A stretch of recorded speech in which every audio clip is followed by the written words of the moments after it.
Nous allons passer tout de suite dans la présentation qui va se composer de trois parties.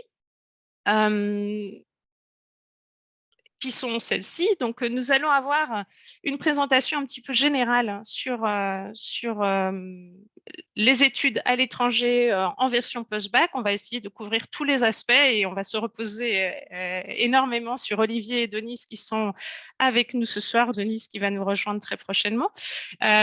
Ensuite, en deuxième partie, on va vraiment se focaliser sur les différents pays où nous avons des alumni en ce moment, des élèves qui sont très généreusement avec nous ce soir pour couvrir les différents aspects pour chacun de ces pays et qui vont pouvoir vous présenter les différentes modalités d'inscription, leurs expériences personnelles. On a également des parents d'élèves qui se joignent à nous ce soir, Anne-Marie et Valérie, qui vont pouvoir échanger également sur leur expérience en tant que parents pour supporter leurs enfants qui partent à l'étranger pour étudier.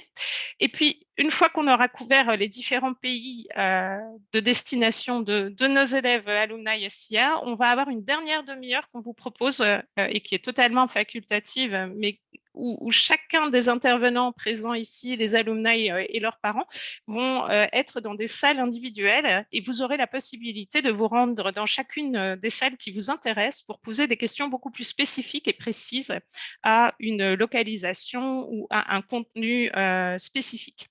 Donc voilà, trois parties. On clôturera vraiment la séance générale à 20h30 et on ouvrira à ce moment-là les salles individuelles, mais on ne s'attend pas à ce que vous reveniez ensuite en plénière. Comme ça, si vous avez terminé de poser vos questions, vous êtes les bienvenus pour terminer la soirée. Donc, on ne s'attend pas à ce que vous reveniez en plénière. Une dernière précision pour ces salles individuelles, vous pourrez naviguer entre les salles à votre guise. Donc, c'est vraiment vous qui choisissez dans quelle salle vous allez. Vous n'hésitez pas à rentrer, sortir d'une salle à l'autre en fonction des personnes à qui vous souhaitez parler ou des pays que vous voulez visiter. Donc voilà, on va partir directement dans le sujet. Je vais passer la main à Olivier qui va nous résumer un petit peu la situation de nos alumni. Alors, donc voici un premier aperçu en fait concernant les différentes promos qui se sont succédées au lycée Nelson Mandela, au SIA. Il y en a déjà pas mal, puisqu'en fait, le lycée ayant ouvert en 2014, les premiers bacheliers, c'était juin 2017. Nous sommes au début d'année 2023, ce qui fait que on est dans la 6e année des tout premiers bacheliers. Et donc certains ont terminé leurs études et sont déjà dans des parcours professionnels. Et donc ce graphique, alors je ne sais pas s'il est complet ou s'il permet de vraiment voir la légende. On ne voit pas de légende là. Est-ce que vous voyez une légende, vous, ou pas? On voit juste des chiffres, mais on Ouais. voit Je suis pas. désolée, voilà la Ah, légende. voilà, d'accord. Ok, donc ce premier graphique, en fait, c'est pour indiquer où sont partis les élèves qui ont eu un bac SIA en poche du lycée Nelson Mandela. Donc, ce sont les secteurs. Vous voyez qu'il y a une surreprésentation des bachelors et puis des licences qui représentent, on va dire, une très grosse moitié de la ventilation. Mais il y a aussi pas mal d'élèves qui sont partis en CPGE. Et puis, vous voyez, le reste, c'est plus restreint, mais on a notamment des élèves qui sont dans des études de médecine, ou en tout cas, on les ont tentés. Et puis, il y a une part, on va dire, croissante d'élèves qui ont commencé par une année de césure ou qui ont eu une année de césure au cours de leurs études. Donc voilà un petit peu la ventilation. Je ne crois pas que ce soit une ventilation qui soit extrêmement spécifique à la SIA. Je pense que c'est bien l'évidence que quand on a fait ce parcours SIA, en fait, toutes les portes sont ouvertes, que ce soit à la fois dans les sciences, mais aussi dans les sciences sociales ou dans les aspects plus littéraires. Donc voilà, c'est vraiment un graphique qui montre que tout est possible avec un bac SIA. Voilà, je ne sais pas si certains veulent réagir. Ça, c'est un graphe voilà, que je trouve intéressant et qui Alors, si on peut mettre aussi la légende, peut-être, je ne sais pas si il y a une Je légende. suis navrée, elle y est en Non, non, fait non, en orange. Elle est en tout petit en dessous. c'est de ma faute et c'est ma maîtrise aléatoire d'Excel qui ne m'a pas permis de les mettre en plus grand. Voilà. Donc, on voit ici, effectivement, en orange, ce sont les alumni qui ont commencé leurs études post-bac à l'étranger. Donc, ils sont partis dès le bac en poche à l'étranger. Et en bleu, ce sont ceux qui sont allés à l'étranger, mais simplement après avoir commencé leurs études en France. Voilà. Donc, on voit bien effectivement qu'il y a malgré tout pratiquement 3/4 des élèves qui sont partis directement à l'étranger, 1/4 après, mais on insistera peut-être plus tard dans la soirée sur ces possibilités offertes par des études à l'étranger après les avoir commencées en France. Voilà. Oups, je suis désolée. Ouais, Voilà. non, non, non. Alors ça, c'est voilà, c'est la carte que l'on met à jour désormais chaque année et qui montre, donc il y a 3 cartes, hein, une carte à l'échelle nationale, une carte à l'échelle européenne, puis une carte à l'échelle mondiale. Et pour ceux qui m'ont eu comme prof de géographie, vous vous souvenez que je tiens absolument à la rigueur cartographique et donc les cercles sont strictement proportionnels au nombre d'étudiants à toutes les échelles. Donc là, ça permet de bien visualiser que effectivement Nantes reste la destination principale pour les étudiants ayant un bac SIA en poche de Nelson Mandela. Et puis, vous voyez ensuite que la région parisienne arrive en second, et puis Bordeaux, Lille, etc. Désormais, c'est vrai qu'il n'y a guère plus que la région Bourgogne-Franche-Comté et la Corse, si je ne me trompe, qui ne connaissent pas encore la qualité des élèves SIA de Nelson Mandela. Mais ça devrait arriver prochainement. Donc voilà pour l'échelle nationale. L'échelle continentale, ben, elle est assez probante. On voit qu'effectivement, les Pays-Bas sont la destination principale pour les élèves qui désirent faire des études à l'étranger, et ce de manière assez, on va dire, frappante, même si, vous voyez, les îles britanniques, hein, le Royaume-Uni et l'Irlande, ont un certain succès, mais on reviendra aussi peut-être sur les limites, notamment financières, de rejoindre le Royaume-Uni plus tard. C'est vrai que les Pays-Bas offrent des possibilités sur lesquelles on reviendra également, mais qui sont concrétisées par cette carte qui montre qu'effectivement, on a beaucoup, beaucoup d'étudiants aux Pays-Bas. Et puis enfin, la dernière échelle, c'est celle du monde. Donc, bon, vous voyez que les SIA de Mandela n'ont pas encore colonisé le monde, mais en fait, on les retrouve quand même sur pratiquement tous les continents, même si c'est un seul étudiant, mais malgré tout, à part l'Afrique, il y a des étudiants donc en Océanie, en Asie grâce à Yokohama, et puis évidemment de manière plus, on va dire, évidente en Amérique du Nord, et notamment Montréal. Et là aussi, on reviendra aussi sur les possibilités offertes par le Québec, un peu aussi aux États-Unis, mais pas de manière massive, hein, et on reviendra aussi sur les raisons pour lesquelles les États-Unis, de manière un petit peu décevante peut-être, ne sont pas une destination privilégiée par les étudiants de section internationale américaine. Donc voilà un petit peu pour cette présentation. Alors, vous voyez ici une diapo qui montre quelques-unes des écoles, des universités par pays qui concernent nos élèves.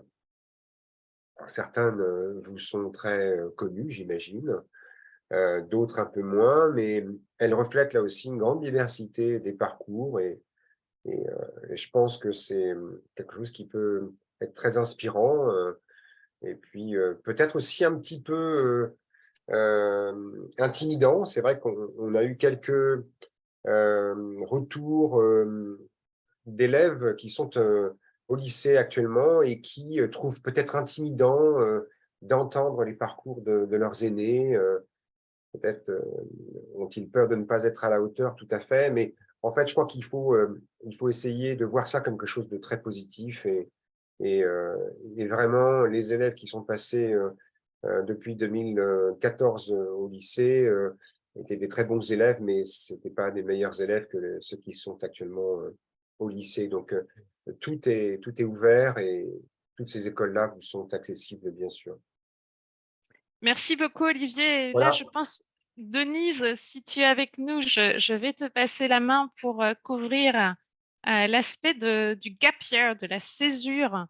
Est-ce que tu peux nous en dire quelques mots? Et puis ensuite, on va écouter un enregistrement vidéo de Matt Gazowski qui partage son expérience dessus. Bonsoir à tout le monde. Vous m'entendez bien? Ouais. Très bien. Oui, donc ça sera beaucoup plus parlant, je pense, d'avoir le point de vue d'un élève qui l'a fait. Le gap year, c'est quelque chose que j'encourage fortement, surtout pour ceux qui se cherchent, qui hésitent, qui ont besoin de mûrir leur projet. Mes deux filles, effectivement, ont fait des années de césure, une pas exprès avec le Covid et l'autre sciemment. Elles ont facilement raccroché les études après. Donc, ce qui est important, c'est quand même d'avoir mûri son idée avant de partir. On ne part pas totalement à l'improviste quand même. C'est important d'avoir réfléchi soit par un organisme. Est-ce que tu peux laisser, s'il te plaît? Merci. Désolée. Pas de souci. C'est quand même important de savoir qu'est-ce qu'on a envie de faire pour ne pas que ce soit du temps perdu. Le lycée, en général, préfère que les élèves mettent quand même des vœux sur Parcoursup. Pour les formations sur Parcoursup, vous pouvez parfaitement faire toute la procédure, accepter votre place et ensuite demander l'année de césure officiellement auprès de l'organisme. Par contre, pas tous les centres de formation et établissements ne l'acceptent. Il faut bien se renseigner avant. Mais en même temps, c'est un choix rassurant pour le jeune de pouvoir déjà avoir obtenu la formation qu'il veut, avoir sa place assurée et ensuite demander l'année de césure. En tous les cas, les professeurs principales et le lycée, on va fortement inciter tous les élèves à formuler des vœux sur Parcoursup au cas où, même si finalement, ils décident de ne rien prendre et partir complètement ailleurs, même sans une formation. C'est possible. Ce qui est important, c'est que pendant l'année de césure, de bien suivre les dates et les procédures Parcoursup depuis l'étranger pour ne pas rater aucune date, justement. Et tout leur code d'accès Parcoursup reste valable minimum 1 an après. Donc, ils peuvent très bien refaire la procédure Parcoursup l'année suivante. Ils ne perdent rien. Si ce n'est peut-être bien justifié dans leur lettre de motivation, qu'est-ce qu'ils ont visé, quels étaient leurs objectifs d'année de césure et qu'est-ce qu'ils ont appris pendant ce temps de pause dans les études. Voilà. Merci, Denise. Je crois que j'ai tout dit. On va passer la parole à Matt, c'est ça? Tout à fait, on va écouter Matt. Super.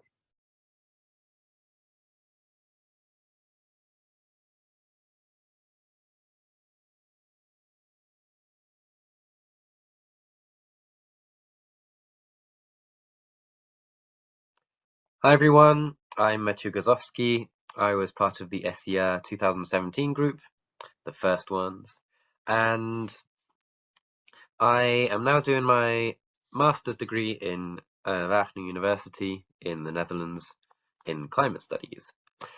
So I was asked to talk about the gap year because I took a gap year, my brothers took a gap year, many people I know have taken gap years, and I'd like to talk to you a little bit about the benefits, the negatives of the gap year. Wrote down when to take a gap year, and I think there are two main points here to be addressed.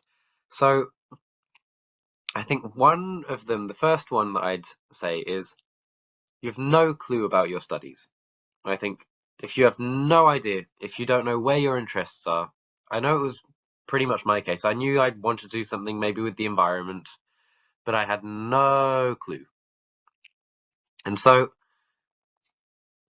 being able to take that time really helped me kind of focus and find out, actually, this is what interests me, this is where I want to, this is what I want to study, and this is what I want to do in my life, in my professional life later on. Another point to take your gap year would be when you want or need to take time off. So I wrote want and need. Want is because you can know about what you'd like to study, but you can also maybe think, oh, but maybe I actually want to find out whether that's what interests me. Maybe I'm going to try an internship. Maybe I'm going to try to work a little bit in that field and see, oh, does this actually suit me? Does this volunteering project actually correspond to what I imagined? Does this volunteering project actually even correspond to my ethics, or work correspond to my ethics? I don't know. It's quite interesting, I think, to find that out if you don't know particularly if you haven't experienced firsthand the working environment. And another case would be when you need to take time off, which would be high school is a very stressful environment, and I think it can be quite important to take that time for yourself to recuperate from high school. It doesn't mean that you need to be staying at home, lying in bed all day. I don't think that's a good way or a productive way to have a gap year. I think you having time to be in the professional field, having time to volunteer, having time to gain experience in one way or another is a very valuable time to take, and a very different atmosphere to high school. I said that when not to take one would be obviously when you have a clear idea and you're motivated to continue studying. I think if those two conditions are met, go ahead. What comes after? After the gap year, it's really up to you. I know a lot of parents are worried that, oh, this person's going to take a gap year and then they're never going to study again, and then they're never going to do this, and then, oh my God, and oh, it's not true. Gap year, my gap year personally, gave me a lot of motivation to start studying again. I went to start my bachelor's in environmental sciences. It's very common in many European countries. There's this weird thing in France where people don't think you can take a gap year without it being destructive for your future career. It's not true. If you have any questions, this is a very short summary. If you have any questions, please feel free to message me, to ask me, to email me, whatever. My contact details are in the information folder. Enjoy your gap year if you're taking one, and if not, enjoy your studies. Bye-bye.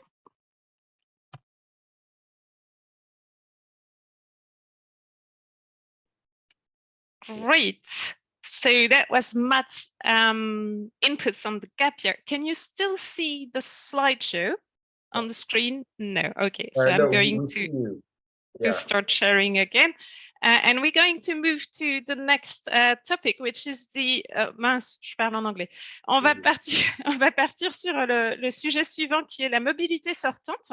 Et je pense que, Olivier, tu avais quelques mots à dire là-dessus. Et on a avec nous Chloé. A priori, si Chloé nous a déjà rejoint, non, elle va nous rejoindre un peu plus tard. Donc, Chloé n'est pas avec nous. Elle nous en parlera plus tard dans son expérience sur l'Irlande. Donc, Olivier, est-ce que tu peux nous dire quelques mots sur la mobilité sortante? Et je vais essayer. Est-ce que vous voyez bien la présentation maintenant? Oui, parfait. Alors, la mobilité sortante, c'est-à-dire en fait les possibilités que les étudiants ont de s'inscrire dans un établissement en France et en fait de faire parfois soit un double diplôme, c'est-à-dire qu'effectivement, dès le début, les bases sont claires. Il y aura un double diplôme entre une école ou une université française et une école ou une université à l'étranger. Ou alors, ça peut être aussi un séjour à l'étranger qui est possible, qui est accessible en cours d'année dans une université française, par exemple. Donc, on peut tout à fait, par exemple, s'inscrit j'ai un exemple très précis qui concerne ma fille, qui s'est inscrite à l'IAE à Nantes et qui, en fait, en licence 3, est partie pendant une année à Montréal. Voilà. Donc, on a tout à fait cette possibilité-là. Et donc, ça concerne peut-être les élèves qui ont peut-être des craintes quant à leur maturité ou simplement leur capacité à quitter leur famille, leur pays dès la fin de la terminale et qui souhaiteraient se réserver cette possibilité-là un peu plus tard. Eh bien, c'est tout à fait possible. C'est même désormais très commun de pouvoir bénéficier de ces partenariats entre différents établissements scolaires français et étrangers. Il y a un grand avantage à cela, il est financier. En fait, vous ne payez en fait que les les frais de scolarité en France. Et donc, par exemple, si c'est un cursus universitaire, vous savez que les études en France à l'université sont pratiquement gratuites. Eh bien, si vous bénéficiez d'un partenariat, et donc si vous passez un semestre ou une année à l'étranger, vous ne paierez que les frais de scolarité français, c'est-à-dire en fait pas grand-chose. Il n'en reste pas moins et on verra plus tard que vivre à l'étranger coûte aussi de l'argent, hein, et donc évidemment, il faut tenir ça en compte. Mais c'est vraiment quelque chose d'intéressant que ces partenariats qui se multiplient entre établissements désormais. Merci. On aura l'occasion d'entendre l'expérience de Chloé Brisa, qui est actuellement en Irlande et qui a fait ce parcours. Elle nous rejoindra un petit peu plus tard, mais donc elle pourra nous en parler dans la partie Irlande. Ensuite, nous avons également le parcours international. Est-ce que tu veux nous en dire quelques mots, Olivier? Puis ensuite, on va passer le micro à Kéliane, qui est avec nous, pour qu'elle partage son expérience sur le sujet. Bah là, c'est un peu la même chose finalement, hein. C'est quelque chose qui concerne en fait à la fois l'université, mais aussi un partenaire à l'étranger, hein. Donc, on est dans cette même ligne-là. Et vous voyez ici quelques exemples qui peuvent intéresser nos élèves, hein. L'université de Nantes en 2021-2022, vous voyez, dans toutes ces facultés, en fait, il y avait la possibilité. Donc, je parlais là notamment de l'IAE à Nantes, qui est une bonne formation et qui effectivement a une promotion à l'intérieur de l'IAE. Chaque année, il y a une promotion que l'on appelle, je crois, européen ou international, je n'ai plus exactement le terme en tête, mais qui concerne une quarantaine, il y a 40 places à peu près, donc c'est assez sélectif, et ça permet évidemment d'avoir des cours en anglais à la fac de Nantes.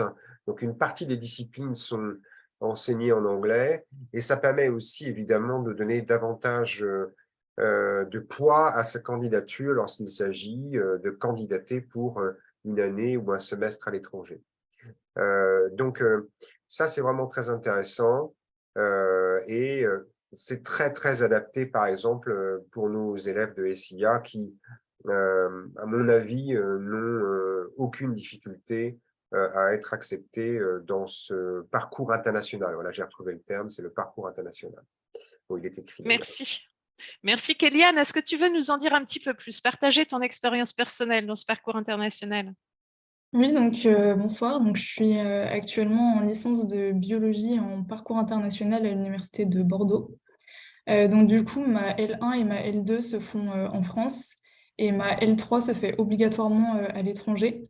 Donc ça peut être un échange de 6 mois ou de 1 an. Souvent, l'université nous conseille quand même de partir 1 an parce que administrativement parlant, c'est plus simple. Du coup, j'ai la majorité de mes cours qui sont en anglais, à part mes cours magistraux, puisque, il y a des élèves de toute la fac, tout parcours confondu. Et en plus de ça, j'ai une mineure, donc de environ 3 heures par semaine, aussi dispensée en anglais. Et voilà. Du coup, au niveau de ma candidature, vu que c'est une fac française, ça s'est passé sur Parcoursup. Donc c'est assez sélectif. Je suis retournée voir sur Parcoursup et il y a 12 places par an. Donc du coup, bah, c'est très sélectif. Mais bon, même moi, je ne m'attendais pas à être prise et au final, j'y étais. Et voilà, enfin, je ne sais pas trop ce que vous voulez savoir. Écoute, c'est Euh, parfait. Ce que je vais proposer aux personnes qui sont intéressées, c'est de te rejoindre dans la salle séparée qu'il y aura à partir de 20h30 s'ils veulent davantage de questions, mais c'est parfait pour une première intro. On va, on va continuer. Je réalise qu'on n'est pas spécialement en avance sur le timing, donc on va passer à la suite. Et Denise, je pense que tu vas pouvoir nous expliquer un petit peu l'établissement à l'étranger, qu'est-ce qu'il faut se poser comme question. Je passe la main. Oui, ben, en fait, tout est bien listé là. Il faut faire un choix entre rester en France si plus tard, au niveau professionnel, c'est ce qui va être avantageux, ou bien partir à l'étranger, sachant qu'il y a quand même un coût. Donc voilà, il faut bien peser tous les facteurs. Donc parmi les questions à se poser, évidemment, choisir quelle formation, dans quel pays, quel contenu, les conditions d'admission, etc. Donc, il y a effectivement des cursus en anglais en France. Il faut voir réellement ce que ça donne. On a quelques élèves, par exemple, qui sont partis à l'école de commerce à Audencia parce qu'il y a une filière en anglais. Quel est le niveau de cette filière? Est-ce que c'est la même chose que de partir à Rotterdam, dans un autre pays, avec un groupe international qui parle anglais? Voilà, il faut quand même bien peser. Donc, bien choisir la formation. Évaluer le coût. Donc, il y a le coût des études, évidemment, mais il y a aussi tout l'à côté, le logement et le transport. Donc, par exemple, si on va partir aux Pays-Bas, ça coûte moins cher le transport que de partir en Irlande. Si on veut rentrer à Noël ou rentrer un week-end, voilà, il faut quand même bien tenir compte de ça. Pour le logement, il faut aussi réfléchir.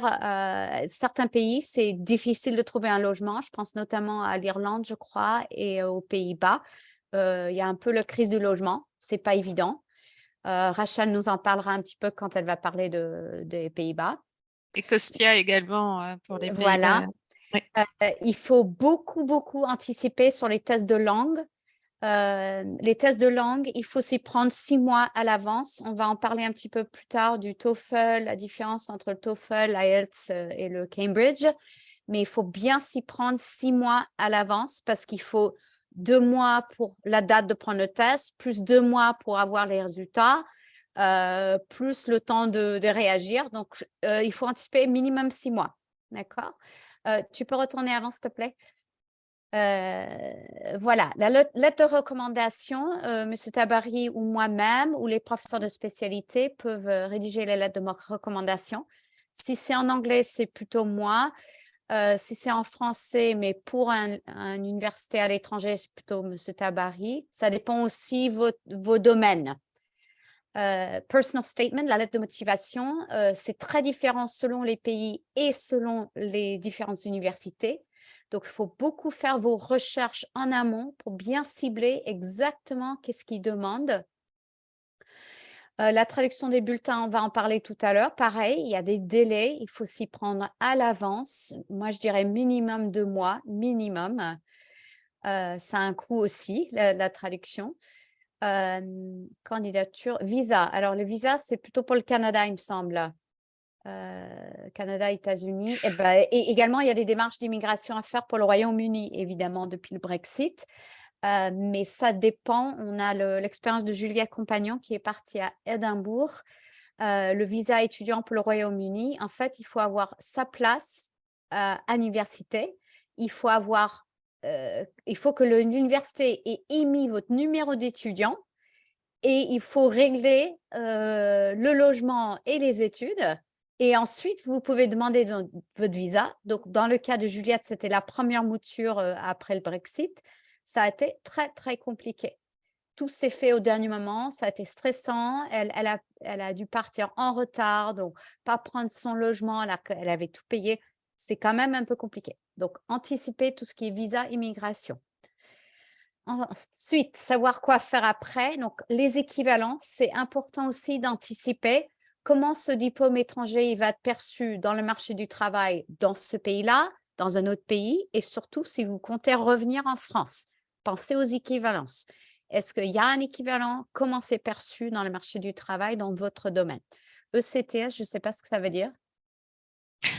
Je pense qu'on verra un peu plus tard. Je ne sais pas non plus.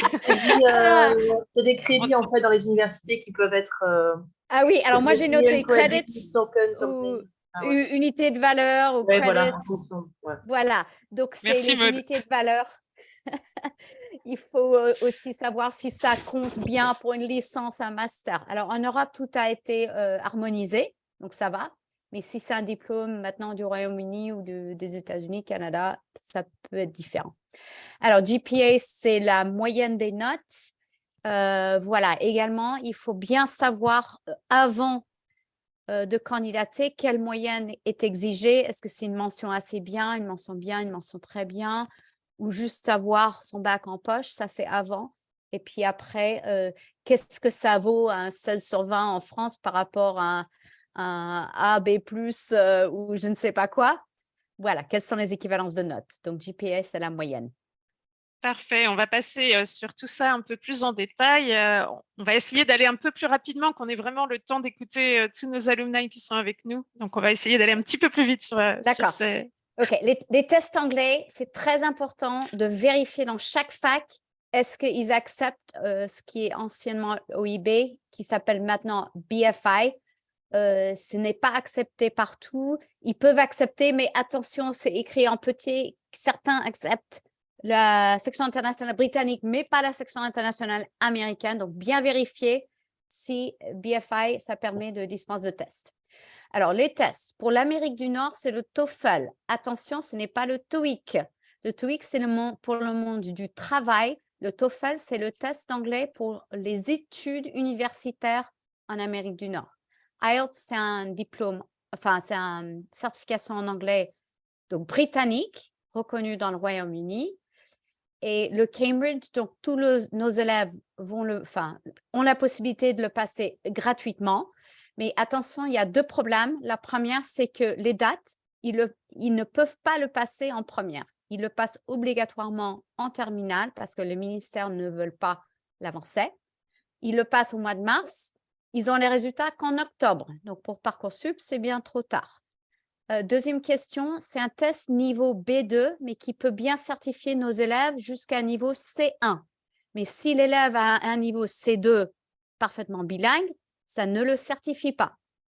Alors, si le test Cambridge est exigé par la fac que vous visez à l'étranger et vous avez besoin des résultats, par exemple, en janvier de l'année de terminale, il faut absolument s'y prendre minimum 6 mois avant pour faire passer le Cambridge par vous-même et à ce moment-là, c'est à vos frais.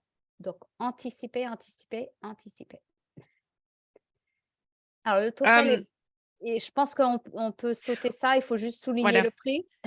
Vous aurez prix toutes ces informations. Vous aurez toutes les informations. On va partager la présentation avec tout le monde. Donc, vous aurez toutes ces informations. Vous ne devez pas tout noter. On va en effet passer un petit peu sur les détails. Sachez juste que vous aurez ces informations sur tous les tests. Pardon, Denise. Non, je comprends très bien. Il n'y a pas de souci. Donc, j'ai rien à rajouter pour IELTS. Attention toujours au prix, voilà. Et les dates. Alors, le Cambridge CD, la lettre de recommandation. Oui. Alors, j'en ai parlé un petit peu. C'est quelque chose qui se travaille quand même en 3-4 moutures. Donc, on fait une première ébauche avec l'élève. Ensuite, on corrige ensemble la deuxième ébauche. Ensuite, l'élève doit vérifier que le nombre de caractères, le nombre de mots est respecté avant de rendre sa copie et déposer sa candidature. Donc, attention, la lettre de recommandation, la lettre de motivation, il faut prévoir du temps. Voilà, c'est tout ce que j'ai à dire. Merci. Alors, Alors, j'ai suivi les webinaires, peut-être vous avez suivi également, proposés par un organisme qui s'appelle Ulysse, qui sont très bien. Par contre, c'est un service payant. Nous, on fait à peu près la même chose, pas payant. Donc, vous avez toutes les informations sur cette page que vous retrouverez. Je vais me contenter d'attirer votre attention sur le fait que pour les Pays-Bas, les Royaumes-Unis, c'est différent. Donc, attention. Pour les Pays-Bas notamment, chaque faculté va avoir des questions différentes, des formats différents, des exigences différentes. Des fois, c'est répondre à 2 questions. Des fois, c'est faire une synthèse d'un article. Des fois, c'est créer une vidéo sur vous-même. Et des fois, c'est simplement une personal statement, lettre de motivation. Donc, attention, chaque chose est différente. Les Pays-Bas, ils veulent vraiment savoir qu'est-ce que vous apportez à leur université. Qui êtes-vous? Qu'est-ce que vous apportez? Donc, c'est 80% vous et 20% qu'est-ce qui vous a nourri votre pensée. Le Royaume-Uni, c'est différent. C'est une plateforme en commun. Vous avez droit à candidater, je crois, 4 facs, il me semble, 4-5 facs. Et c'est la même lettre partout, une seule lettre de motivation sur la plateforme UCAS. D'accord? Donc, ce qui est important, par contre, là, c'est bien indiqué, c'est eux, ils veulent que vous ciblez très bien leur formation ou les formations dans votre domaine et vous expliquez vraiment quelle est votre motivation basée sur des preuves. Ils veulent des preuves.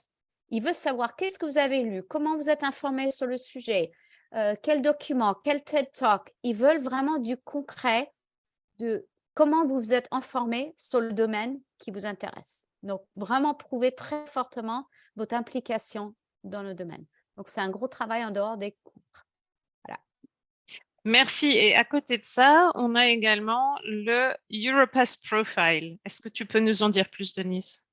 Oui, voilà, c'est une émanation donc, de la Commission européenne, je crois, à Bruxelles. Donc, c'est une plateforme partout en Europe où vous pouvez créer votre CV avec des formats communs partout.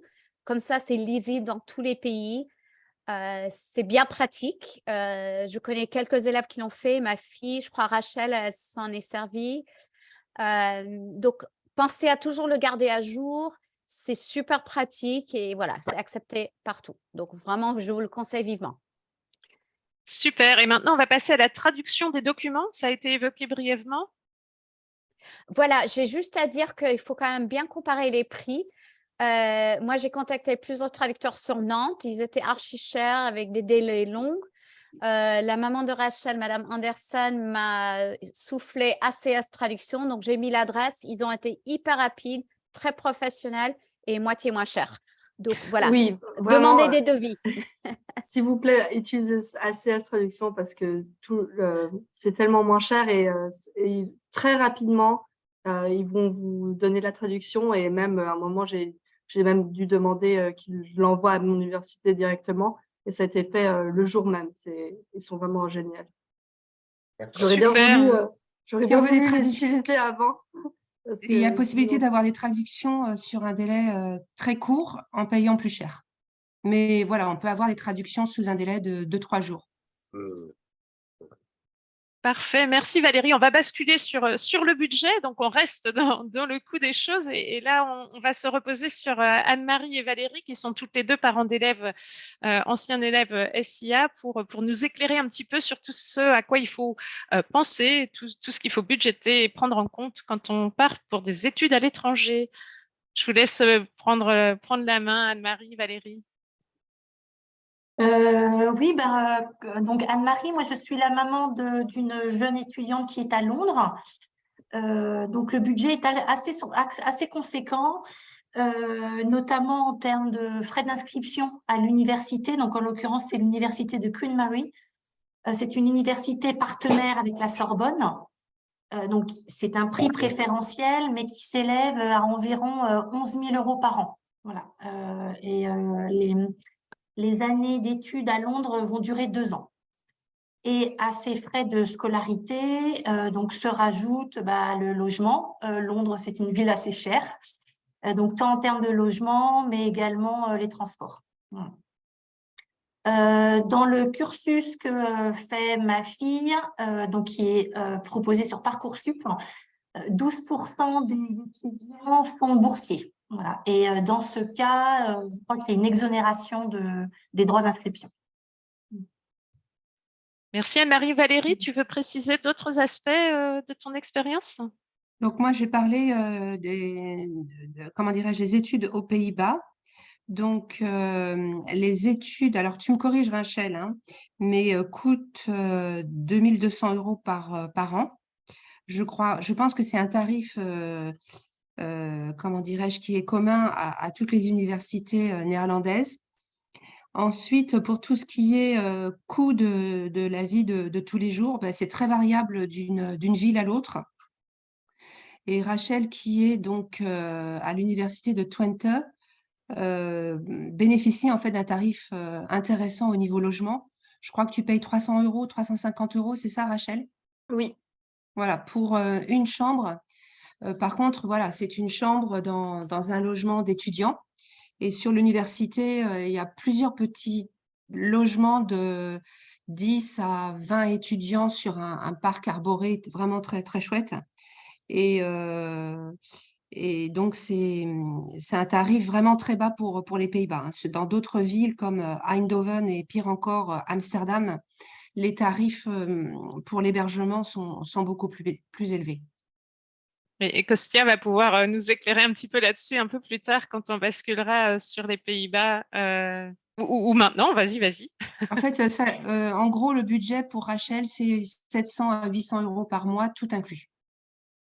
Ok. Non, bonsoir, je m'appelle Kostia du coup. Je suis étudiant à Amsterdam. Et c'est vrai que pour Amsterdam, c'est très, très compliqué de trouver un logement. Ils ont une grosse crise de logement. Et en plus, ils ont de plus en plus d'étudiants internationaux qui viennent tous les ans. Et donc, faut vraiment, c'est vraiment un cas où c'est une destination où quand on vient étudier, il faut vraiment penser avant à comment est-ce qu'on va se loger. Moi, c'est vrai que j'ai eu la chance d'avoir un budget assez généreux. Du coup, j'ai pu trouver un appartement où j'habite tout seul. La plupart du temps, en première année, ce qui est bien, c'est que par l'université, on a accès à des résidences universitaires, donc avec d'autres étudiants. En plus, du coup, c'est un super moyen pour rencontrer pas mal de personnes, pas mal d'amis, etc. Le problème, ça se corse un petit peu à partir de la deuxième année, c'est-à-dire qu'on a notre droit de résidence en général dans les résidences universitaires est révoqué. Dans la plupart, en tout cas à Amsterdam, c'est comme ça que ça se passe. Et du coup, à partir de la deuxième année, il faut vraiment pouvoir trouver un logement tout seul. Et c'est vrai que le marché est très saturé, donc ça peut être très, très compliqué. Je dirais qu'en moyenne, le prix pour un étudiant pour une chambre individuelle, ça tourne autour de 1 200 €. Donc voilà, c'est très compliqué. C'est une réalité vraiment à prendre en compte. Merci beaucoup. Et on passera sur des questions plus de détails par destination dans les salles spécifiques ou même ce sera déjà un peu abordé aussi dans la partie pays qui est la partie sur laquelle on va bifurquer maintenant. On va commencer par les Royaumes-Unis et je vois que Lisa vient de se joindre à nous. Bienvenue Lisa. Si ça te va, on te plonge direct dans le sujet. Est-ce que tu peux partager ton expérience sur le Royaume-Uni, nous dire un petit peu comment ça s'est passé pour toi, comment il fallait faire pour s'inscrire? On a ce premier slide qui explique un petit peu le process. On en a un second qui rentre davantage dans les détails, mais je te laisse parler de ton expérience sur comment s'inscrire et puis comment ça se passe. Oui, bien sûr. Vous m'entendez bien? Parfait. Ok, super. Bonjour, déjà, excusez-moi d'être en retard. Un des grands défauts d'être au Royaume-Uni, c'est que du coup, les horaires ne sont pas les mêmes et qu'il faut toujours garder en tête que ce ne sont pas, que c'est toujours une heure plus tôt.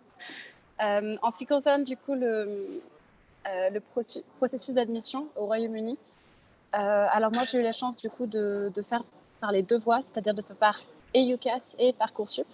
Et finalement, c'est l'option Parcoursup qui a prévalu. En ce qui concerne UCAS, c'est un processus du coup qui commence très tôt dans l'année, puisque il me semble que la plateforme est ouverte, c'est le mois d'octobre en fait, c'est ça. pour, du coup, après, d'après ce que je vois, Oxford et Cambridge. Et effectivement, le 15 janvier, il faut que tous les choix et toutes les lettres de motivation soient écrites. Donc, c'est vraiment quelque chose pour lequel il faut se prendre bien en amont. Et donc, pour ça également, on demande également, je me souviens avoir demandé une lettre de recommandation de la part des professeurs. Donc ça encore, il faut demander, en fait, il faut y penser en fait, bien avant même Parcoursup. Les résultats sont donnés plus tôt également, c'est-à-dire qu'il me semble qu'en février-mars, j'avais déjà une idée de où est-ce que j'étais prise. Ensuite, c'était une question, on va dire, de financement et également justement de logement et autres. Et en ce qui concerne Londres, c'est vrai qu'il faut s'y prendre très en avance également en ce qui concerne... en fait, pour de la même manière, voilà, les logements qui sont sur le campus, mais également les années qui vont suivre, comment trouver un appartement avec d'autres personnes dans des villes qui sont très demandées. Mais finalement, je suis passée, la deuxième option, c'est également par Parcoursup, où cette fois-ci, j'ai fait par un double diplôme de droit français et droit anglais. Et du coup, ça m'a permis d'entrer dans les mêmes, on va dire, dates de Parcoursup que les autres élèves français. Du coup, ça s'est fait bien après. Pour l'instant, voilà. Merci beaucoup. Je ne sais pas si ta maman, je vais y arriver, Anne-Marie, si tu veux compléter, s'il y a d'autres aspects que tu veux évoquer ici pour le Royaume-Uni. Tu n'es pas... Oui, ouais. Lisa est passée par la deuxième voie, hein, donc c'est Parcoursup, c'est un double diplôme qui est proposé par la Sorbonne. Il y avait également, ce double diplôme est également proposé par l'Université de Toulouse, Strasbourg. On en avait ciblé une dizaine. L'avantage, c'est que au bout du cursus, donc Lisa va faire 2 ans à Londres. Ensuite, la 3e et 4e année, elle va revenir à la Sorbonne. Et au bout des 4 ans, elle sera diplômée à la fois en France et au Royaume-Uni. Voilà. C'était par rapport à ce que disait Monsieur Tabary en début de présentation. L'avantage de ce cursus-là, c'est que voilà, elle pourra travailler autant, enfin, elle sera reconnue, son diplôme sera reconnu en France et en Angleterre. Merci beaucoup.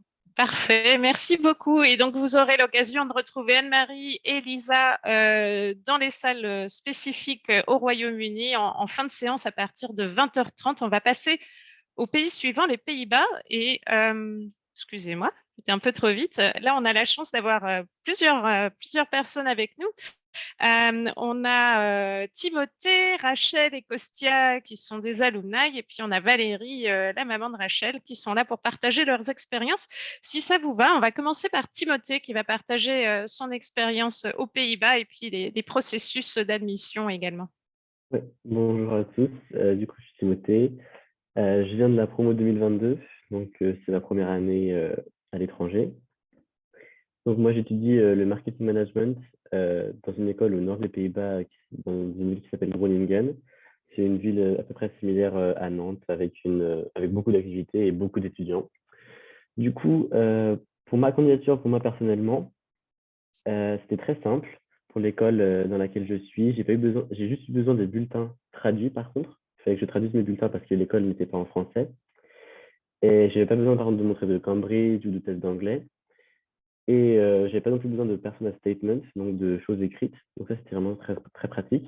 Parce que du coup, mon école, ils reconnaissent la SIA en tant que directement diplôme de langue. Donc ça, c'était bien. Et pour les deadlines, en tout cas pour mon école, moi, c'était un peu plus tard. Je sais que là, c'est marqué jusqu'au 15 janvier, je crois, mais mon programme, pour moi, c'était jusqu'au 15 août. Donc, il faut vraiment regarder en fonction des programmes que vous voulez faire, parce que ça peut être très varié. Donc, on a vraiment beaucoup plus de temps pour pouvoir réfléchir si on accepte ou pas. Donc, ça, c'était bien aussi. Et oui, du coup, au niveau aussi du tarif, moi, je paye 600 € par mois pour un logement. Donc, c'est juste une chambre avec une cuisine partagée et c'est un logement étudiant. Donc, je vais devoir bouger de ça pour l'année prochaine.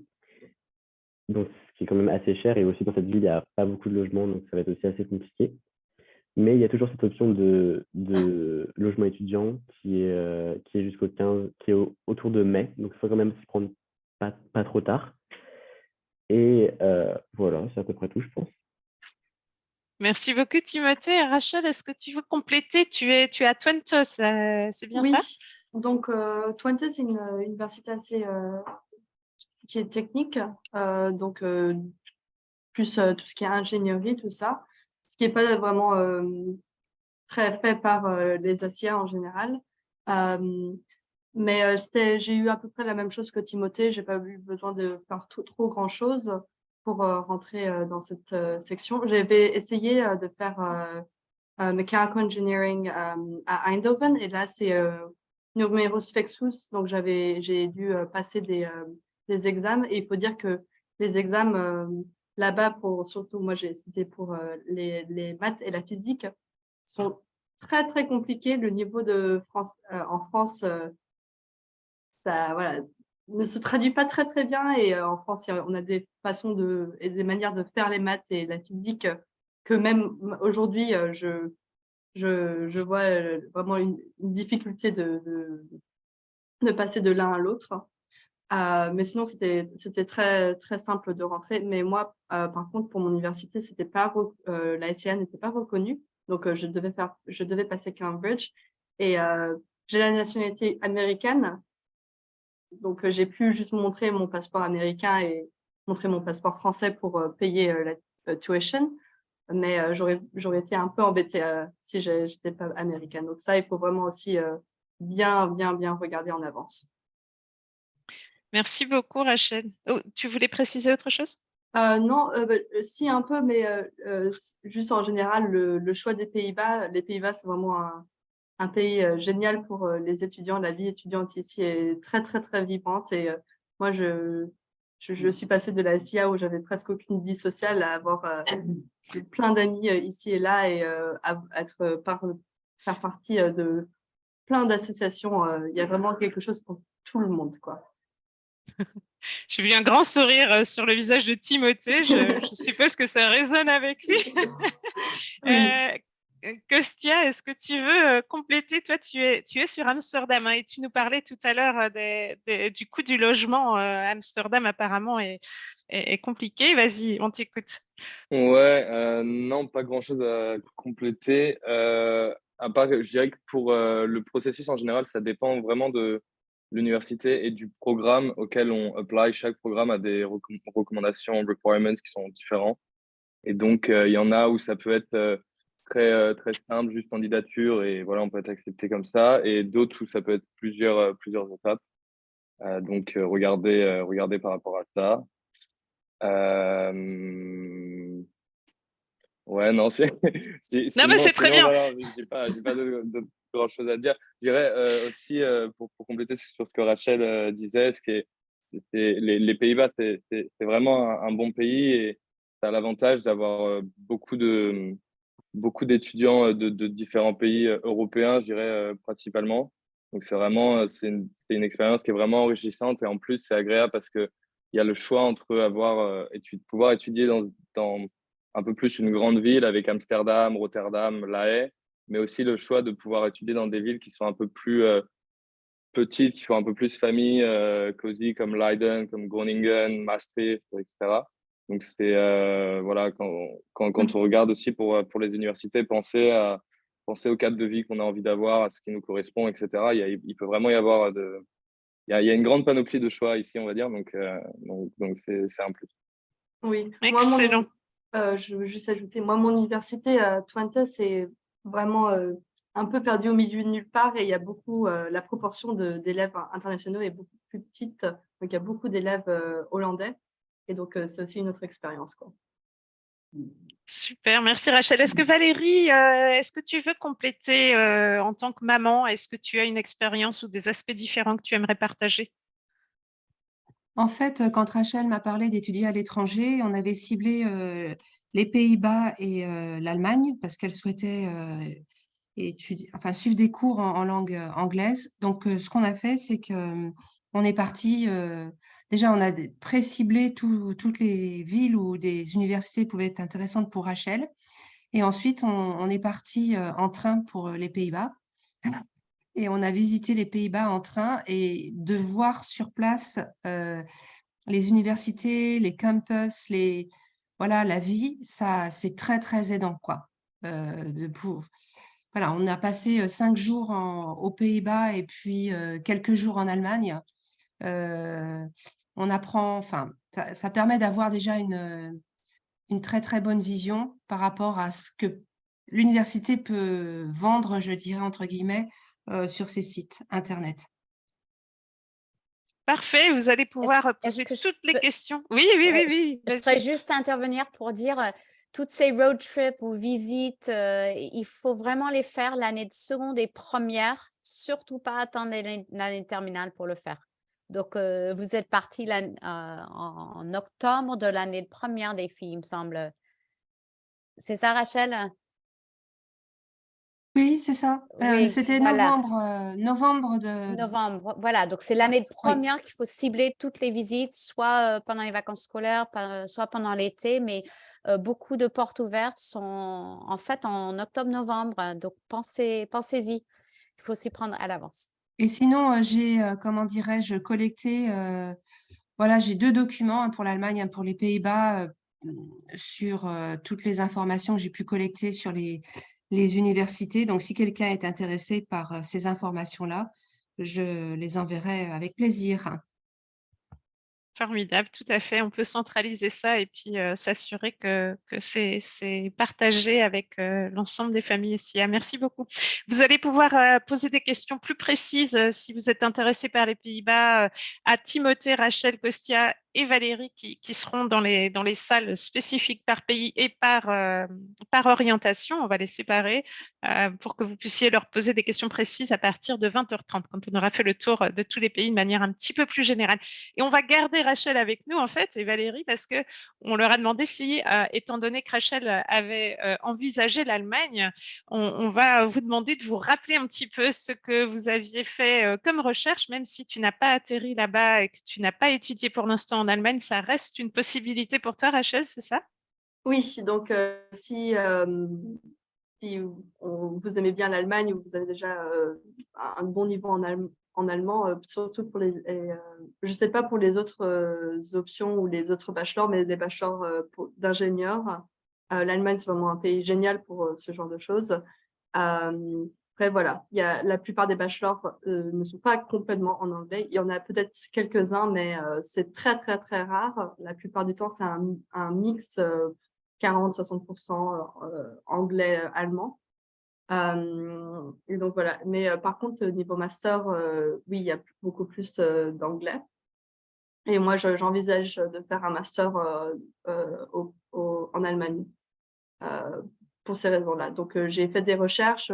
On est allé voir des universités en Allemagne. Et c'est assez différent des Pays-Bas. Je pense que la vie étudiante est un peu moins présente, mais je pense que l'Allemagne peut être aussi un pays très, très joli et beau pour faire ses études.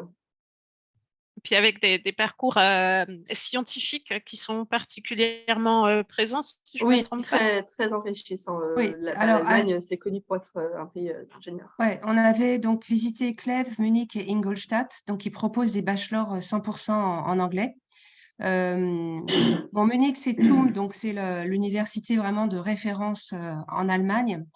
Ingolstadt est intéressante parce que c'est la ville où se trouve basé Audi. Donc, on a vu en visitant le campus qu'il y avait beaucoup, comment dirais-je, Audi était très, très présent. Donc, c'est pour les élèves intéressés par des études d'ingénie, je sais pas, génie mécanique, par exemple, ou qui veulent travailler dans le secteur automobile, c'est vraiment, je pense, une très, très bonne université. Quant à Clèves, Clèves fait partie des... Alors, je ne me souviens plus du terme, Rachel, en allemand, mais en fait, il y a 2 types d'universités en Allemagne qui délivrent des diplômes d'ingénieurs. Oui, c'est un peu ouais, similaire aux Pays-Bas. En fait, il y a plus technique oui, et plus, voilà, c'est un peu plus bac scientifique, technologique voilà. et général. Et Clèves fait partie des universités qui délivrent donc des diplômes plus techniques. Voilà. Parfait. Alors, On peut peut-être juste rajouter en un mot, c'est que les études en Allemagne sont gratuites. hmm. C'est un choix très clair, presque idéologique. L'Allemagne ne veut pas faire payer les études. Voilà, donc c'est aussi quelque chose à prendre en considération. Et puis bon, je rajouterais aussi, Monsieur Tabary, que étudier en Allemagne permet d'apprendre d'apprendre l'allemand. Et moi, ayant vécu 12 années en Allemagne, c'est vraiment une langue importante. Et puis, moi-même, je suis ingénieure et c'est en Allemagne que j'ai vraiment, en fait, appris mon travail d'ingénieur, quoi. C'est vraiment très, très, extrêmement formateur. Un grand merci pour ce partage, Valérie. On n'aura pas de salle dédiée à l'Allemagne parce qu'on n'a pas une expérience vraiment de vécu récente d'un alumni, mais si vous avez des questions, vous pouvez probablement aller dans la salle de Rachel et Valérie qui pourront peut-être voilà, faire une digression et vous répondre. Et puis, comme je le préciserai à la fin, tous les étudiants ont confirmé qu'ils étaient tout à fait prêts à répondre à vos questions également par email. Vous avez le fichier partagé par Monsieur Tabary qui donne les coordonnées de tous les étudiants. Ils sont ravis si vous prenez contact avec eux avec des questions spécifiques. Donc, n'hésitez pas à faire cela. On va passer au pays suivant. On arrive au Canada, on a traversé l'Atlantique et hélas, on a pourtant 5 alumni qui sont au Canada, mais ils n'ont pas pu répondre présent pour des raisons diverses et variées. Alors, heureusement, on a Olga Levigourou qui était présidente jusqu'à l'année dernière de l'Association des parents et dont le fils étudie au Québec. On a donc une vidéo d'Olga qui va nous expliquer un petit peu le processus et l'expérience pour son fils Robin qui fait des études au Canada. Je laisse Stéphane lancer la vidéo avec ses doigts magiques. Bonjour à tous, je vais vous faire un petit retour d'expérience sur les études au Canada et plus particulièrement au Québec à McGill, puisque mon fils est parti maintenant il y a 3 ans pour faire un bachelor. Donc, différentes petites choses à vous dire. Déjà, pour les conditions d'admission, allez sur les sites des différentes universités, puisque chaque université est indépendante dans son mode de sélection. Faire bien attention aux dates limites pour déposer les dossiers. Ensuite, faire très attention également aux prérequis. C'est vrai que dans pratiquement toutes les facultés, il faut avoir choisi la spécialité mathématiques. Ensuite, un des avantages, c'est que le fait que vous soyez en section internationale vous dispense de passer les tests d'anglais. Le processus d'admission, sinon, est relativement simple, puisque à l'époque, bien sûr, il fallait déposer uniquement les relevés de notes de première et le premier trimestre de terminale, si vous l'aviez, et les résultats du baccalauréat anticipé. Voilà, c'était les seuls documents à fournir, pas de lettre de motivation, pas de lettre de recommandation, ni autre. Et une chose appréciable, c'est que les résultats, toujours pareil, en fonction des facultés, en fonction de la date à laquelle vous avez déposé votre dossier, les retours quant à l'admissibilité sont relativement rapides. À titre d'exemple, mon fils avait eu ses résultats mi-janvier, donc ça permet d'être un peu plus relax quant à Parcoursup, bien qu'il faille quand même faire un dossier de Parcoursup. Il faut vraiment que chaque enfant, même s'il est admis à l'étranger, choisisse des choses sur Parcoursup. C'est très très important. Les démarches administratives pour aller au Canada sont assez complexes. Autant postuler, c'est facile, mais alors obtenir tous les documents, les différents visas, les permis, c'est un process assez long et il faut compter pratiquement 6 mois.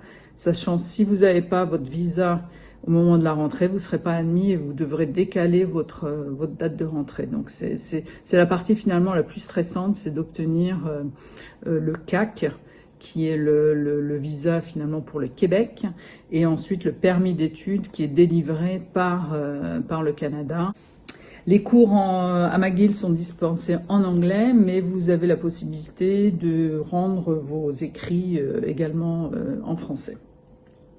Donc si dans les points de vigilance, donc c'est les délais administratifs, et puis aussi il faut pas minimiser le budget.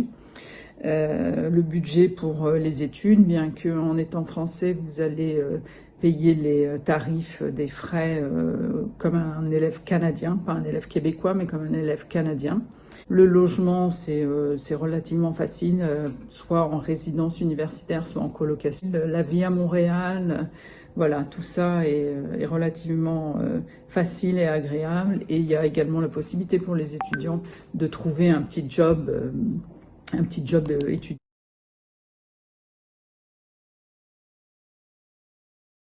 Oups.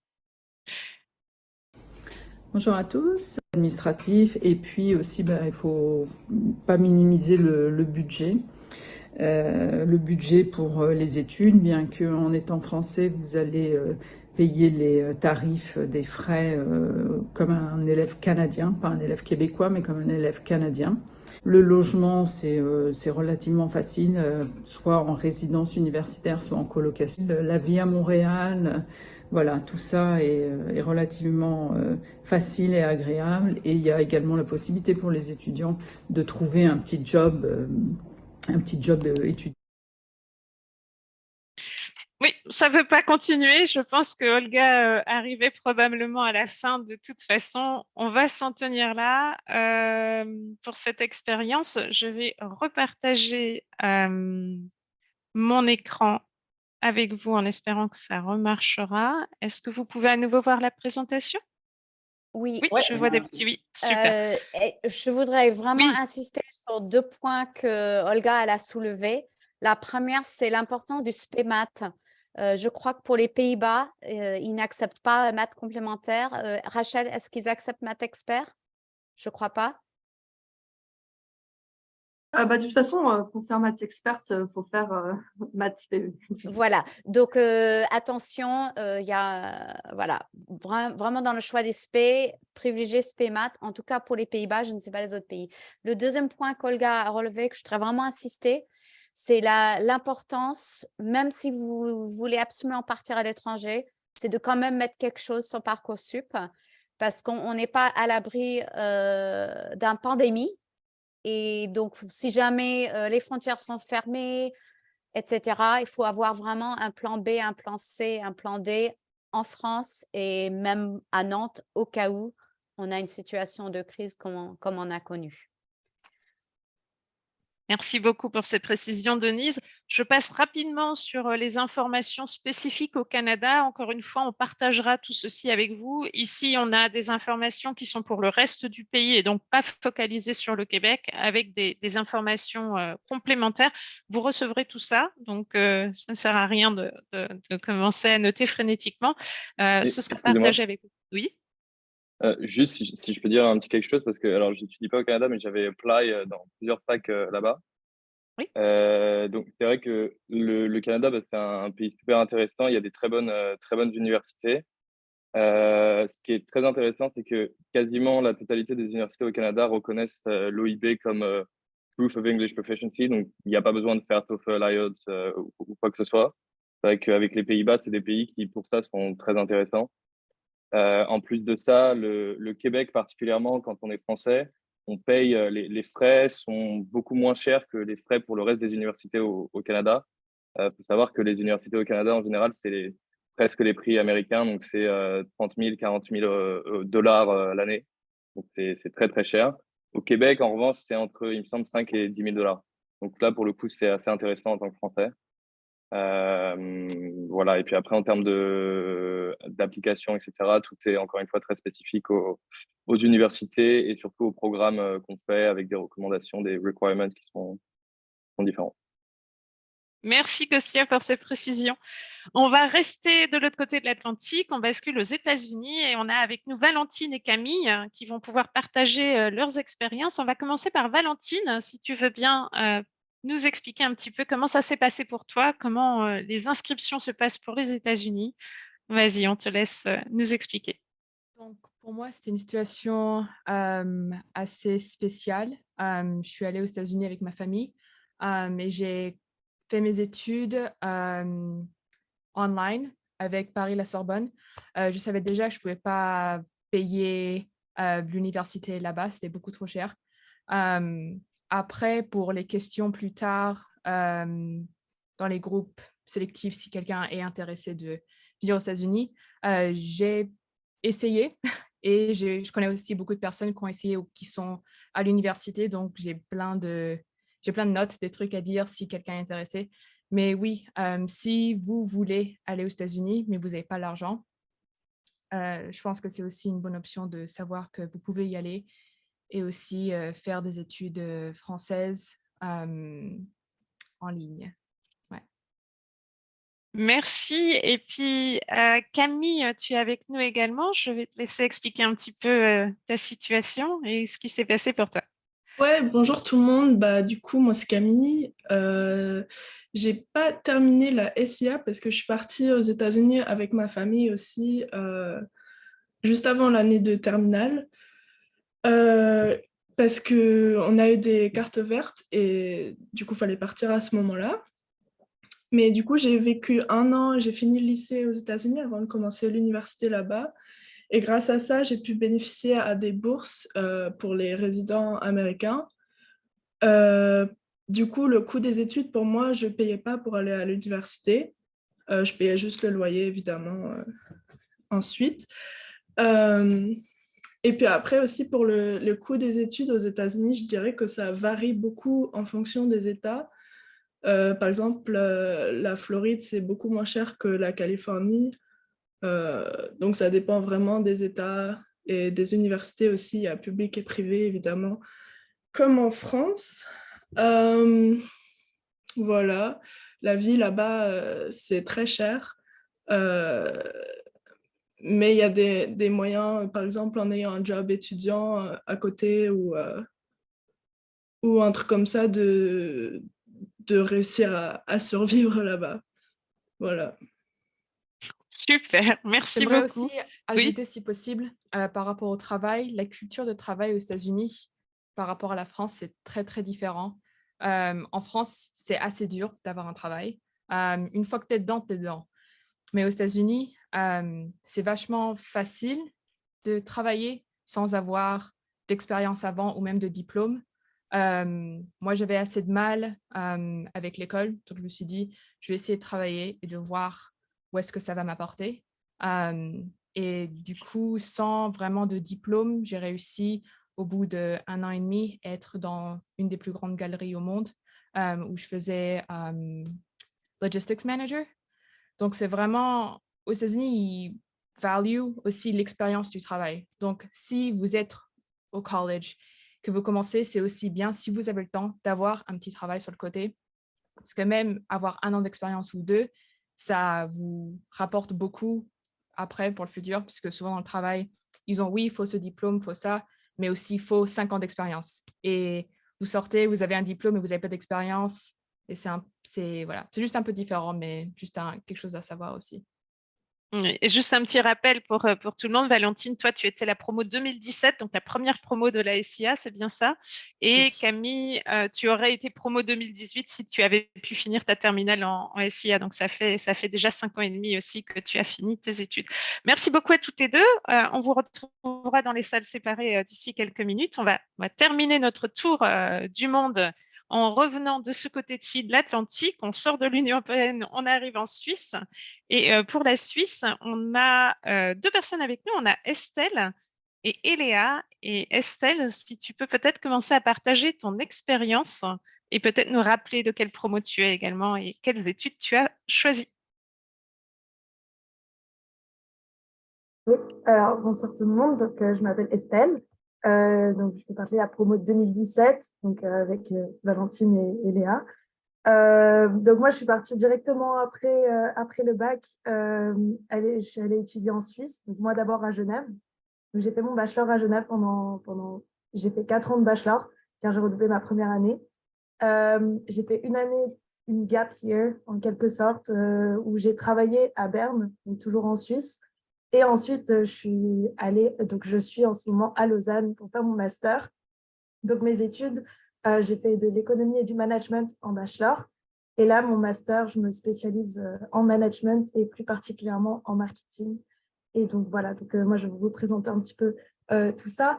À savoir que c'est assez simple, en quelque sorte, d'aller étudier donc, à Genève ou à Lausanne en bachelor, car ça reste quand même très proche de la France, au niveau de la langue au moins. Après, ce qui est assez intéressant avec le bachelor que j'ai fait, c'est que c'était un bachelor bilingue, donc français-anglais. Donc, il est délivré autant en anglais qu'en français. C'est un peu à vous de choisir les cours que vous voulez prendre. Et donc, c'est assez facile de rentrer à l'Université de Genève. Une des conditions les plus importantes à se rappeler, c'est qu'il faut un 12/20 au bac. Et aussi, il faut faire attention, je ne sais plus trop comment c'est maintenant le bac en France. Ça a beaucoup changé dans les 5 dernières années. Mais moi, à l'ancienne, avec un bac S, on pouvait rentrer avec un bac ES aussi, un bac L, je ne sais plus trop. Mais il faut faire attention un peu avec ça. C'est pour ça que j'ai mis seconde et première dans l'idéal, se renseigner sur les conditions. Parce que je sais que, par exemple, à HEC Lausanne, pour entrer en bachelor, à l'ancienne, si on avait un bac ES, on ne pouvait pas, alors que ça ne fait aucun sens, vu que ES, ça se rapproche plus des études commerciales. Mais typiquement, c'est des choses qu'il faut savoir un peu en avance, car des fois, on peut se faire prendre un petit peu de cours.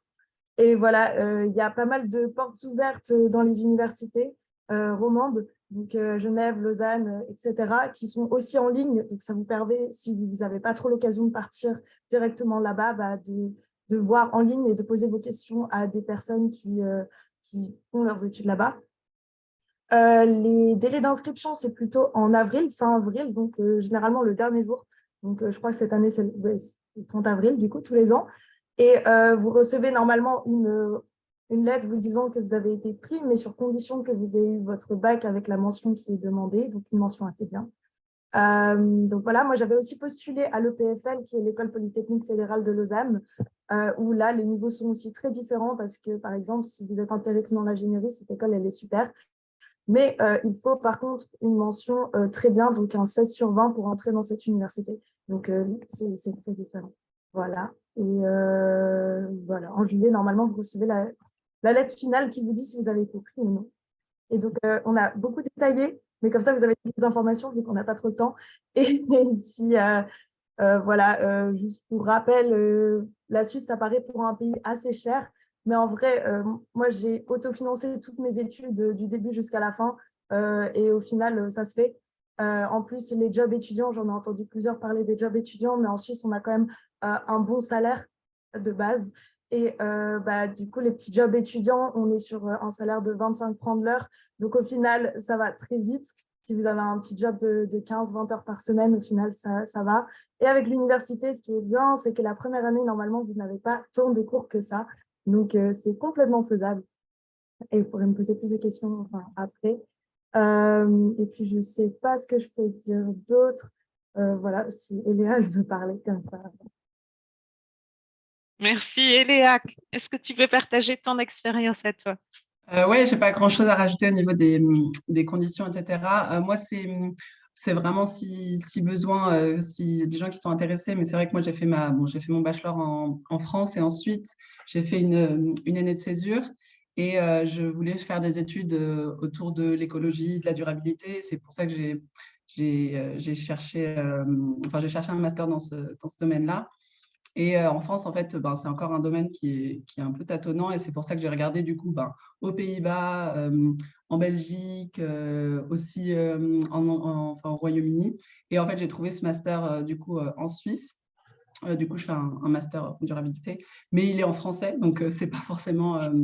voilà, c'est pas forcément une formation qui peut intéresser des SIA, mais au cas où, voilà, je suis là si vous avez des questions. Et puis, mais c'est vrai que c'est important de savoir que même si la Suisse donc, est en partie francophone, après il y a une grande partie suisse alémanique, il y a beaucoup de formations, même en Suisse romande, du coup, là, la partie francophone, où il y a des formations en anglais.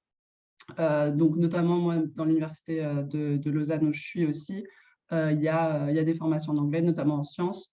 Donc, voilà, donc, ça peut être intéressant. Et puis, au-delà de ça, même si vous cherchez aussi un système universitaire différent du système universitaire français, moi, c'est aussi une formation en français, mais c'est agréable aussi d'avoir d'autres façons d'étudier qu'on a en France. Donc, voilà. Parfait, un grand merci Eléa. Vous retrouverez Eléa et Estelle dans les salles séparées qui ouvriront d'ici quelques minutes. Il nous reste un dernier pays à visiter et je vois que Chloé a pu se joindre à nous. Merci Chloé d'avoir réussi à combiner tout ça et à te joindre à nous. Est-ce que tu peux nous expliquer un petit peu ton parcours? On avait déjà mentionné ton nom quand on avait évoqué en début de session la mobilité sortante.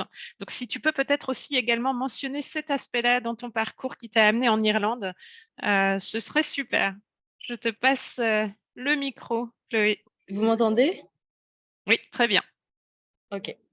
Donc du coup, moi j'étudie à UCD, donc University College Dublin, à Dublin en Irlande. Donc quand même assez grosse université, 33 000 étudiants, à peu près à 25 minutes du centre-ville. Mon cursus, moi, c'est un peu différent de la plupart des gens qui sont à l'étranger, ce qui fait que moi, je suis pas passée par directement l'Irlande pour apply. Donc, en Irlande, c'est le CAO, c'est un peu l'équivalent de Parcoursup. Moi, je suis passée par Parcoursup, justement, par l'université qui s'appelle Panthéon-Assas, donc à Paris. Et donc, je suis dans un double diplôme entre Panthéon-Assas et UCD, ce qui fait que là, je suis d'abord 2 ans en Irlande et après 2 ans à Paris, ce qui fait que c'est quand même assez pratique parce qu'on ne paye pas les frais de scolarité et, comment dire, la correspondance avec le diplôme français, elle est maintenue. C'est-à-dire qu'il n'y aura pas de problème pour revenir en France après. Donc ça, c'est plutôt bien. Donc, du coup, pour moi, pour la candidature, j'étais passée par Parcoursup. Mais sinon, ce que je disais, c'est qu'on peut passer par le CAO et comment dire, ils acceptent les bacs OIB, c'est-à-dire qu'ils les reconnaissent. Mais il est quand même conseillé de passer un test de langue. Je sais que moi, du coup, j'ai pas eu besoin. Mais pour aller directement en Irlande, il vaut mieux avoir un niveau qui est certifié. La question, c'était aussi sur la mobilité. J'ai pas trop Oui, entendu. c'était juste pour expliquer un petit peu. En effet, tu n'as pas postulé directement auprès de l'Irlande. C'est donc un parcours un petit peu spécial, mais tu l'as déjà évoqué. Donc voilà, c'était pour expliquer un petit peu les modalités parce que ça avait fait l'objet d'une première présentation en début de séance et on avait dit qu'on reviendrait vers toi pour comprendre un petit peu mieux comment ça se passe, ce double diplôme, la mobilité sortante. Oui. Donc, c'est quand même un gros avantage. Je sais qu'il y a énormément de doubles diplômes qui font ça. Il y en a avec la Sorbonne. Il y en a aussi un à Nantes avec Limerick, il me semble. Et ça permet d'avoir un double diplôme, ce qui fait qu'après, vous avez un bachelor, une licence et un master, donc sur 4 ans. Ce qui fait qu'après, soit vous pouvez choisir de faire une M2 en France, normale, soit vous revenez pour un LLM dans à peu près n'importe quel pays anglophone. Ça peut être l'Irlande, ça peut être les États-Unis, parce que du coup, la reconnaissance entre ces pays-là est quand même assez facile à obtenir. Donc, en fait, c'est un peu une sécurité de faire comme ça plutôt que de directement passer par l'Irlande. Mais je sais que c'est assez facile de passer par le CAO plutôt que Parcoursup. J'ai des amis français qui l'ont fait, c'est pas du tout un problème. Surtout quand vous êtes européen, c'est ça qui a un avantage pour l'Irlande par rapport à d'autres pays, c'est que vous n'avez pas besoin de visa. Donc ça, c'est quand même un gros avantage, notamment par rapport à l'Angleterre, les États-Unis, le Canada. Même pour rentrer chez vous, pour rentrer à Nantes, vous pouvez prendre un avion juste pour le week-end. C'est assez... Ton son part Oui. et revient parfois. Oui. Ah, vous m'entendez là? Là, ça va mieux, oui. Si tu peux peut-être avoir ton micro un tout petit peu plus près de ta bouche, je ne sais pas pourquoi ça partait. Je sais pas, je pense que c'est parce que je suis à l'université, du coup, Internet, c'est pas fifou. Alors. Ouais. C'était à bon, nouveau bon, là. Oui, oui. D'accord. Ensuite, pour les points négatifs en Irlande, il y en a quand même, pas se mentir. Déjà, il y a des frais de scolarité par rapport à la France qui sont assez élevés, mais c'est quand même moins qu'en Angleterre. Tout va dépendre du type de licence ou de diplôme en général que vous visez. C'est-à-dire que je sais que dans mon université, ça va de 5 000 € à 20 000 € pour des diplômes comme tout ce qui est vétérinaire, parce qu'il y a quand même beaucoup de matériel et tout. C'est assez conséquent. Mais en général, ça tourne autour plutôt de 5 000, 7 000 € l'année. Mais il y a beaucoup d'aides. Il y a par exemple Erasmus+, donc c'est assez intéressant ça, vu qu'on est en Europe, encore une fois. Il y a aussi le logement, qui est un gros problème en Irlande, parce qu'il y a une crise du logement. Voilà. Ce qui fait qu'il faut essentiellement passer par des résidences privées. qui sont assez chers. Je dirais que c'est autour de 10 000 € l'année, donc ça fait un loyer à 1 000 € par mois. Ou alors, vous pouvez aussi passer par les logements sur l'université, donc sur le campus, qui sont beaucoup moins chers, mais bon, il faut avoir une place. Et par contre, ce qu'il faut absolument éviter si vous voulez avoir un logement en Irlande, c'est tout ce qui est appartement avec des particuliers, etc. Parce qu'il y a énormément d'arnaques et on peut vite se retrouver dans des trucs très louches. Voilà. À moins que vous soyez sur place. Là, dans ce cas-là, si vous pouvez visiter, il n'y a pas de problème, mais juste rien faire sur Internet, Facebook, etc., c'est une très mauvaise idée. Et généralement aussi, quand c'est chez l'habitant ou dans des appartements privés comme ça, ils demandent un garant anglais ou irlandais. Donc, comme la plupart de nous n'en avons pas, ça peut être un problème. Voilà. Aussi, ce qui peut être un truc qui peut refroidir certaines personnes, c'est que les examens ici, c'est très différent par rapport à la France, les universités françaises. Ça peut mettre beaucoup la pression parce que je sais que dans l'université, c'est dans des hangars où on est 2000 pour un examen. Et c'est assez stressant, ça met beaucoup de pression. Mais après, il faut se dire que l'université est beaucoup plus compréhensive qu'en France vis-à-vis des problèmes des étudiants. C'est-à-dire que, par exemple, si vous avez un gros problème de santé, etc., vous pouvez très bien ne pas aller à l'examen et ça sera justifié assez facilement par rapport à la France. Donc, ça contrebalance un peu le problème. Qu'est-ce que je peux dire d'autre? Dans les avantages en Irlande, je l'ai déjà dit, il y avait le visa aussi, les transports. À Dublin, ça coûte 1 € par trajet.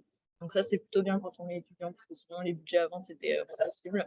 La nourriture, je sais que moi, ça doit être autour de 200 à 250 € par mois. Donc c'est à peu près les mêmes budgets que dans une grande ville française comme Bordeaux, je dirais. Donc c'est pas non plus énorme. Je crois que c'est tout. Si vous avez d'autres questions après. On te retrouve dans la salle spécifique Irlande. Super. Un très, très grand merci, Chloé. En effet, vous allez pouvoir retrouver les alumni qui ont partagé leur expérience aujourd'hui dans les salles séparées. Avant qu'on y aille et que je vous explique le fonctionnement, un petit résumé, une petite conclusion de cette séance. Donc, dans les grandes lignes, n'hésitez vraiment pas à échanger avec tous les alumni des années précédentes qui vous ont précédé, qui sont passés par toutes ces recherches. Vous avez le fichier d'Olivier Tabary qui est disponible pour tout le monde, donc n'hésitez pas à l'utiliser. Les alumni nous ont précisé qu'ils étaient ravis d'être contactés, donc vraiment n'hésitez pas. Évidemment, s'ils sont en visite au lycée, je sais qu'il y a des visites et des échanges qui ont été organisés dans les mois précédents, donc n'hésitez pas à en profiter également. Il y a des portes ouvertes qui ont lieu. N'hésitez pas à faire les voyages de reconnaissance dont Valérie et puis Denise en parlaient précédemment. C'est très, très utile pour se rendre compte par vous-même. N'hésitez pas à le faire tôt également, avant la terminale. Choisissez les bonnes spécialités. Ça a été évoqué plusieurs fois, mais gardez ça bien en tête, surtout pour les élèves de seconde qui nous suivent ce soir. C'est très important. Ça pourrait vous bloquer si vous ne prenez pas cet aspect-là en compte et que vous souhaitez aller à l'étranger. Comptez vraiment 1 an, c'est une préparation qui se fait en amont et pas uniquement en terminale, donc pour bien tout préparer, éventuellement des tests d'anglais qui doivent être passés avant le Cambridge Test qui peut être proposé par l'établissement. Validez votre choix, candidatez et gardez bien entendu des options sur Parcoursup au cas où quelque chose n'irait pas comme prévu. Donc voilà, à moins qu'il y ait des demandes de dernière minute, des questions vraiment très générales, ceci clôture la séance d'orientation et nous allons maintenant basculer sur des salles individuelles.